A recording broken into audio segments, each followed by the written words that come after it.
رجلا دعا لله بالقرآن بالخلق الحميد قد بات طول حياته يدعو إلى دين السلام رجلا دعا لله بالقرآن بالخلق الحميد قد بات طول حياته يدعو إلى دين السلام.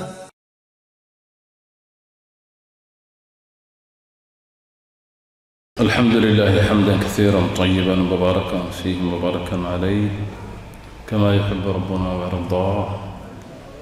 اللهم صل على محمد وعلى آل محمد كما صليت على إبراهيم وعلى آل إبراهيم إنك حميد مجيد.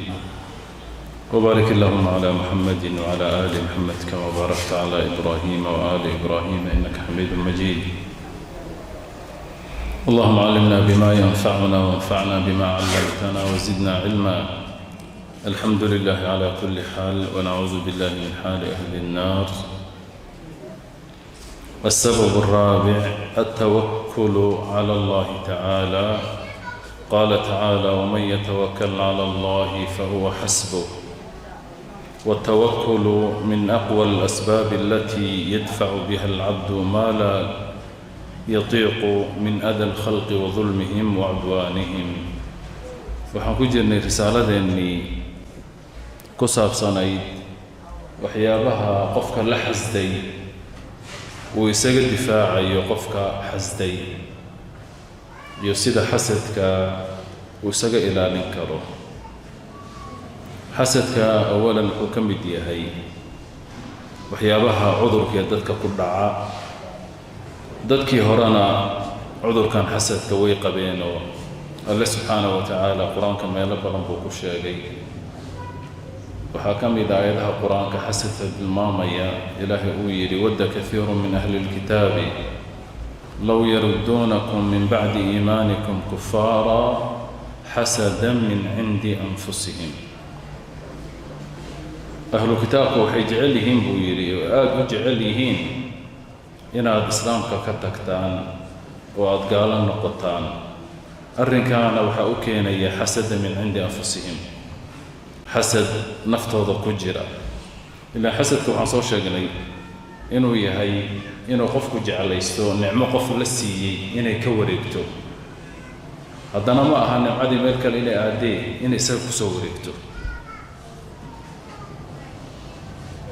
ayib rasuulkana sal allahu calayhi wasalam isagoo xasadka sheegaya inuu yahay cudurradii dadkii hore ku dhacay annagana uu nagu dhici doono wuxuu yidhi dabba ilaykum daa'u lumami qablakum. waxaa idinku dhici oo idin soo guurguuran oo idin iman cudurkii dadkii idinka horreeyey ku dhacay. alxasadu waalbaqdaa, xasadnimo iyo isu caroon. hiya alxaaliqa, xasadkana diintuu baabi'iyaa. laa aquulu taxliqu ashacr uu yidhi, ma oranayo timahay xiiraysa xasadku uu xiirayaaye bal diintuu xiiraya. marka waa cudur runtii aad iyo aad la doonayo in laisaga ilaaliyo.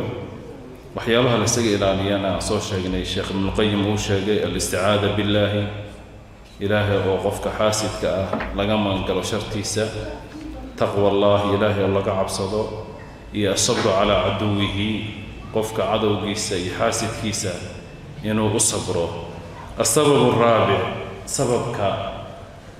afaraad waxa weeyaan oo xasadka laisaga ilaalin karo iyo qofka xaasidka ah altawakulu cala allahi, waa ilaahay in la tala saarto weeyaan. qaala tacaala alla wuxuu yidhi waman yatawakal cala allah, qofkii alle tala saarta fahuwa xasbuhu, alle wuu ku filan yahay. wax kastuu kaaga filan yahay alle subxaanahu wa tacaala. qof ku xasday iyo qof xaqal-aan ku nacay iyo qof ku dhibay, haddaad ilaahay tala saarato wuu kugu filan yahay. aayadahan waxay imaadeen alle subxaanahu wa tacaala talaaqa markuu ka soo sheekeeyey suuratu talaaq fii siyaaqi ma aragtay oo talaaqa sharciga iyo waxyaabaha la marayo markuu alle ka soo hadlay buu yidhi waman yatawakal cala allah fahuwa xasbuhu, alle subxaanahu wa tacaala wuu ku filan yahay. وتوكلوا alle oo la tala saartana min aqwa al-asbab sababaha ugu xooga badan buu ka mid yahay tawakkul ala Allah allati yadfa'u biha al-'abdu oo doonku isaga celinayo ma la yutiiqu wuxuusan awoodino min adal khalqi dadka dhibkooda oo sheekhu wuxuu leeyahay ilaahay oo la tala saarto oo loo tala saarto qofkii dhibaya xasday waa arrimaha ugu adag oo qofka isaga celin karo min adal khalqi bani aadamka dhibkooda ay dhibayaan wadulmihim iyo dulmigooda xaqooda ay xaqdarro ku qaadanayaan wa cudwaanihim iyo xadgudubkooda marka in ilaahay la tala saarto waa arrin runtii aad iyo aad u adag oo looga guulaysan karo dadka xaasidiinta ahlu sharka ilaahay in la tala saartaa marka la doonaya taana waa tan afraad weeyaan السبب الخامس سبب كشناد قفك isaga ilaalin karo qofka xaasidka oo isaga difaaci karo oo xasadkiisi iyo dhibkiisi uusan soo gaarin waxa weeyaan firaaqul qalbi qalbiga oo laga saaro qalbigaada ka saari min ishtighali bihi inuu qofku ku mashquulo ay ugu mashquulayso waayaha lama dhaho qof baad waxaad ka dareentay xaasidnimo inuusan ku jeclayn inuu dhibkaaga rabo nicmada inay kaa guurto qalbigaaga waxaad ka saartaa qofkaas inaad ku mashquusho ood ka fikirto walfikru fiihi iyo inaad maanta oo dhan ka fikirto war qofka goormaad ka gudan doontaa qofka xaasidka goorma kuu soo baahan doonaa talow marma kuu iman doonaa haddaad sidaa samayso waad caafimaadaysaa xasadkiisiina waad ka guulaysan firaagu lqalbi min alishtigaali bihi walfikru fiihi in maanta oo dhan laga fikiro ila waxaa yaaba dadka qaarkiis inay sanado ku qaadato in qof wax ku sameeyey sanado hore uu ka fikiro sidaas ugu sameeyey 80kii mar annagoo meesha joogno kulay 90kii markii la qaxayay annagoo qaxooti joogno isagoo Mareykan joogo anigoo Afrika joogo isagoo sidan maanta dhan qofku uu ka fikiri lama rabo marta inaad caafimaad oo qofka ka guulaysato qalbigaaga ka saar wala yujahid nafsahu sheekhu wuxuu leeyahay qofka naftiisa hal jihaado oo naftiisa la xisaabtamo ala an yamhuwahu inuu ka tirtiro min baalihi qalbigiisa inuu ka tirtiro qofka inuu ka fikiro ama uu ka argoosto kullama khatara lahu markasoo qalbiga uu ku soo dhaco qofkii xaasidkaaga ahaa ama cadowgaada aad u aragtay ama inuu ku dulmiyey aad u aragtay ama ku dulmiyey markasta qalbigaaga ka saaro ka tirtir ka saar min baalihi qalbigiisa ka saaro markasoo kugu soo dhacana iska hilmaan oo ha ku mashquuli haddaad ku mashquusho waa jiranaysaa murug baa kugu dhici uurku taallaa kugu dhici kadibna cudur buu wixii kugu noqon ma cibaadaysanaysid qalbigii baa ka halaabay laakiin haddaad hilmaanto oo aad qalbiga ka saarto oo aad ka guulaysatay xasadkiisiina dhib kuu keensan maayo falaa yaltafitu ilayhi xaggiisa fiirin maayo oo kama fikirayo qofkii xaasidka ahaa ee dhibka kuu geystay walaa yakhaafuhu kamana cabsanayo ilaan dad waxaa jira dad markay dareemaan inay xasad ku yihiin ama ay nacab yihiin maanta oo dhan way ka fikirayaan haddana way ka cabsanayaan خوفكيبا وحكو كينا يتكعبسنيسي إن عذر أي كبر عام ولا يملأ كبوحن مايو قلبه قلب عيسى بالفكر فيه إنه ما طودن كفكره من كوحو يسميه إلا أن تذكر حياها إلا واشان وحاسا كم بدا وقفك استرس كي ديبريشن كان إيه ما أركتي هذا وياهم بدن مروك سومرتي أما دبلو جيستو كفكرة يمان طردن وكشكين يعني وليه هبل وحاسو وسميه هذا الكاس هو يجري وحبا قلبك هجلي موسم كترترين موسم قلبي سي كترترين كدم عذر وكن نقضي ولا يخاف ولا يملأ قلبه بالفكر فيه وهذا من أنفع الأدوية شيخ وحيري تن ودوذ وفي عن ويان وحاسد اللوغ وليستو in wuxuu kugu sameeyey qalbigaaga ka saarto markastoo qalbigaaga uu soo galo in wixii uu sameeyey dib aadan u milicsanin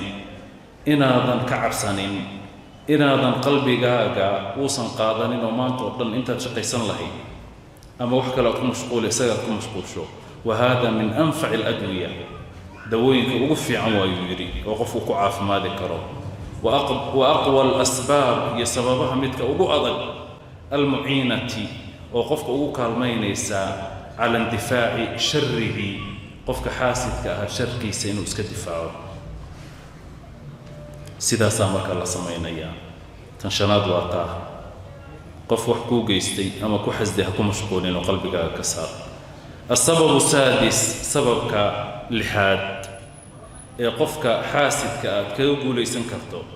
oo aad kaga raaxaysan dhibkiisana aad kaga raysanayso waxa weeyaan aliqbaalu cala allahi tacaala ilaahay xaggiisa inaad u jeedsato oo ilaahay aad ma aragtay taacadiisii ku dadaasho waalikhlaasu lahu iyo inaad camal kastood samaynayso ilaahay dartii aad u samayso ayib oo ilaahay inuu kala weynaado qofkan bani aadamka ah oo daciifka ah oo caloosha haddii laga qabto musqul u baahan oo kaadida hadday ku dhegto ma aragtay maal wuxuu haystay oo dhan bixinayo dhahaya kaadidan ha laga soo daadiyo waa wax yar weeyaan qofka maanta kaadida hadday ku dhegto oo boqor ama madaxweyne uu yahay oo la dhaho war haddii bahashaa lagaama furi karo ilaa bahashaan iska wareejiso mooye iska wareejin lahda ama waad ku dhiman marka waxaa la doonaya qofka xaasidka ah ha qaabilin oo ha ku mashquulin ilaahay xaggiisa u jeedso camalkiisa ikhlaas ooga dhig wajacal maxabbatihi wa ridaahu والإنابة إليه في محل خواطر نفسه وأمانيها وجعل محبته يا إلهي جعلك سقفك إنه كيالو وحكو جعلان لها ورضاه يا إلهي وحو رالي كيهي والإنابة إليه إلهي حقيسي إن لون نقضو إنه كيالو في محل خواطر نفسه نفتي سوحي كفكري سوطن إنه كيالو جعلك إلهي إلهي رالي هاشيسا إلهي النقشديسا نفتيسا وحي كفكريسا ودن هكذا قفكي حاسدك وكقوليسا نياي وحال ديدايا وقتigaagi oo dhan habeen iyo maalin inaad duuq qorto dad baa duuq qoraya ama kitaab dhan baa laga yaabaa sanad inuu qoro oo dhaho murugtii isoo martay iyo dhibkii aan la kulmay waxaasa marka la iibinayaa oo qofkii ma aragtay uu ka dhigayaa wax fiican waxa weeyaan intaad ku mashquulayso taas waxaa fiican ilaahay inaad u jeedsato qur-aankaaga akhriso adkaartaada akhriso ilaahay jacaylkiisa raadi qofka xaasidkana isagaa rafaadaya adna waad ka guulaysan isagana wax kale ku mashquulsan yahay adigana ilaahay baad aaday waman yatawakkal cala allaahi fa huwa xasbuhu weeyaan wakaa markaa tan lixaad saasuu leeyahay waxaa xaasidka looga guulaysan karaa adiga markuu kugu mashquulo ilaahay ku mashquul markuu wax samaynayo oo dhib uu geysanayo adiga ikhlaas ilaahay dartii camalka u samee ilaahay jeclow ilaahay raalligeli ilaahay u noqo naftaadana fii maxalli khawaatiri nafsihi qofka ha yeelo inuu ilaahay raalligeliyo wa amaaniiha iyo naftiisa waxay jeceshahay oo dhan ha ka dhigo wax ilaahay raalli uu ka yahay taana waa tan looga guulaysanayo qofka xaasidka ee dadka dhibaya إلهينا إن لقى من قالوا وإلهي لك لصارته ويان والله أعلم اللهم اغفر لنا ولوالدينا ولجميع المسلمين والمسلمات الأحياء منهم والأموات